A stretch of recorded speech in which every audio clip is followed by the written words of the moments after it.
যেমনটা আপনাদের বলছিলাম যে ট্রাম্পের গলায় কিন্তু আবার কার্যত নিরাশার সুর। তিনি বলছেন কেউ কথা রাখেনি, দুপক্ষই ভেঙেছে যুদ্ধবিরতি।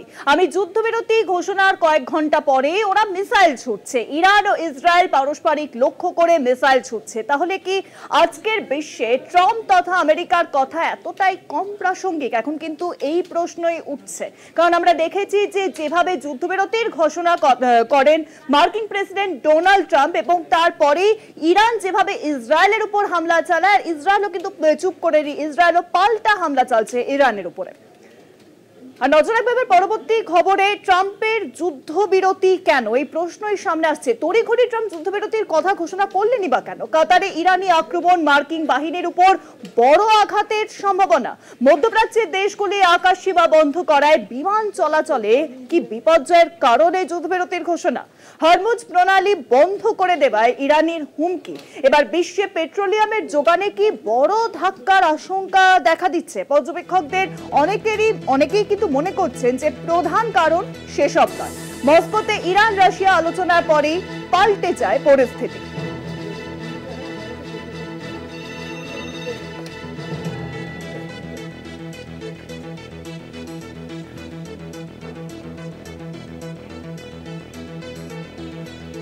আর বিষয়ে আরো জানাবেন, এখন নিউজরুমের সঙ্গে রয়েছেন আমাদের পলিটিক্যাল এডিটর আশিস চট্টোপাধ্যায়। আশিসদা, আমরা দেখলাম যে কালকে যেভাবে ইরান আঘাত হানে কাতারের মার্কিন সেনা ঘাঁটিতে, এবং তারপরেই কিন্তু আমরা দেখলাম যে মধ্যরাতে মার্কিন প্রেসিডেন্ট ডোনাল্ড ট্রাম্প তিনি যুদ্ধবিরতির কথা ঘোষণা করলেন তার সোশ্যাল মিডিয়া প্ল্যাটফর্ম ট্রুথে, এবং 4 ঘন্টায় তিনবার। এত তড়িঘড়ি যুদ্ধবিরতির কথা ঘোষণা করার তাগিদ কেন ট্রাম্পের? দেখো, ট্রাম্প যুদ্ধবিরতি ঘোষণা করেছেন, তারপর তার টাইম শিডিউলও দিয়ে দিয়েছেন, 6 ঘন্টা, 12 ঘন্টা, 24 ঘন্টা ইত্যাদি, যেগুলো সাধারণভাবেই বলা হয় সেগুলোই ট্রাম্পও আবার নিজে বলেছেন। এসবই আমরা দেখেছি।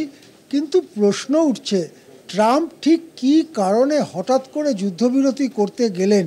24 ঘন্টা আগে ট্রাম্প রণংদেহী, তিনি নিজের সেনাবাহিনীকে পিঠ চাপড়ে দিচ্ছেন, বাহ তোমরা দারুণ কাজ করেছো ইরানে বোমা ফেলে, ইরানকে আমরা একেবারে সবক শিখিয়ে দিয়েছি। 24 ঘন্টা পরেই ট্রাম্প শান্তির দূত হয়ে গেলেন। ঘটনাটা কি ঘটলো? এই নিয়ে প্রবল জল্পনা চলছে বিশ্বে। যে সম্ভাবনাগুলোর কথা উঠে আসছে তার মধ্যে একটা হচ্ছে, সম্ভবত ট্রাম্প ভাবতে পারেননি সত্যিই তাদের সেনাঘাঁটিতে ইরান মিসাইল হামলা করবে। কিন্তু কাতারে যখন মিসাইল হামলা হলো, ইরান জানিয়ে করেছে, একদম দ্বিতীয় শ্রেণীর প্রায় অকার্যকর মিসাইল পাঠিয়েছে যাতে সেগুলো আকাশেই ধ্বংস করে ফেলতে পারা যায়। মাত্র একটি মিসাইল আঘাত করেছে মাটিতে গিয়ে, সব জানিয়েই ইরান করেছে। কিন্তু ইরানের এটা ছিল একটা পলিটিক্যাল স্টেটমেন্ট, রাজনৈতিক বিবৃতি, যে এই আমরা মিসাইল পাঠালাম আমেরিকার বিরুদ্ধে।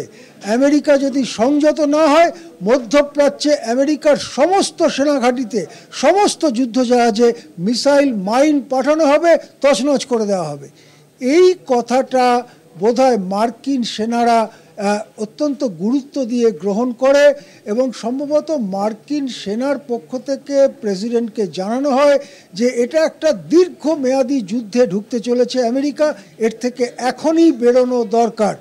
এইটা একটা ব্যাপার। এবং এর সঙ্গে বুঝতে হবে যে আমেরিকার অন্দরেও কিন্তু প্রবল বিক্ষোভ হচ্ছে। আমেরিকা এই যুদ্ধে জড়িয়ে পড়ছে, তার বিরুদ্ধে, ট্রাম্পের বিরুদ্ধে প্রবল বিক্ষোভ হচ্ছে। দ্বিতীয় যে বিষয়টি আলোচনায় আসছে সেটা হচ্ছে, ইরানের সংসদে একটা প্রস্তাব নেওয়া হয়েছিল যে হরমুজ প্রণালী, হরমুজ স্ট্রেইট যেটাকে বলা হয়, একটা সরু সংকীর্ণ সমুদ্র পথ, যে পথ দিয়ে পৃথিবীর ক্রুড পেট্রোলিয়ামবাহী জাহাজগুলোর প্রায় 3 ভাগের 1 ভাগ যাতায়াত করে, সেই হরমুজ প্রণালী বন্ধ করে দিতে পারে ইরান। সেক্ষেত্রে সারা দুনিয়া জুড়ে পেট্রোলিয়ামের যোগান শৃঙ্খল ভেঙে যাবে এবং পেট্রোলিয়ামের দাম দারুণভাবে বাড়তে পারে। এই একটা পরিস্থিতি ট্রাম্পকে দারুণভাবে ভাবাচ্ছিল। 3 নম্বর যেটা কথা সেটা হচ্ছে, যেই মাত্র কাতারে ইরান মিসাইল পাঠালো, সঙ্গে সঙ্গে আরব দেশগুলো এবং মধ্যপ্রাচ্যের দেশগুলো তাদের আকাশ সীমা বন্ধ করে দিল। সারা পৃথিবীতে বিমান চলাচলের ক্ষেত্রে বড়সড় সমস্যা দেখা দিল। অনেক বিমান ফিরে গেল তাদের যেখান থেকে ছেড়েছিল সেখানে, অনেক বিমান ঘুরে অন্য কোনো বিমানবন্দরে নামলো। একটা দারুণ বিশৃঙ্খলা দেখা গেল সারা পৃথিবীর বিমান চলাচলে। এটাও কি ট্রাম্পের পক্ষে একটা বড় চিন্তার বিষয় ছিল যে বিমান চলাচল একেবারে বিঘ্নিত হয়ে পড়বে? অনেকে মনে করেন এগুলো কারণ, কিন্তু প্রধান কারণ নয়। প্রধান কারণ ইরানে নেই, ইসরায়েলেও নেই। প্রধান কারণ আরব দুনিয়াতে নেই, মধ্যপ্রাচ্যেও নেই। প্রধান কারণ অন্য কোথাও, বহু দূরে। সেই জায়গাটার নাম হচ্ছে মস্কো। মস্কোতে ইরানের বিদেশমন্ত্রী আরাঘচি পুতিনের সঙ্গে দেখা করলেন। পুতিন তার সঙ্গে মিটিংয়ে বসলেন। মিটিংয়ে পুতিনের পাশে কারা বসলেন? রাশিয়ান সেনাবাহিনীর সর্বোচ্চ কর্তারা। এবং সেখান থেকে পুতিন ইঙ্গিত দিলেন যে পুরোপুরি পাশে আছি ইরানের। এরপরেই সম্ভবত ট্রাম্প বার্তা পেয়ে যান এবং তড়িঘড়ি যুদ্ধবিরতি ঘোষণা করেন। অনেক ধন্যবাদ আশিস। দ্য নিউজ রুমের সঙ্গে ছিলেন আমাদের পলিটিক্যাল এডিটর আশিস চট্টোপাধ্যায়।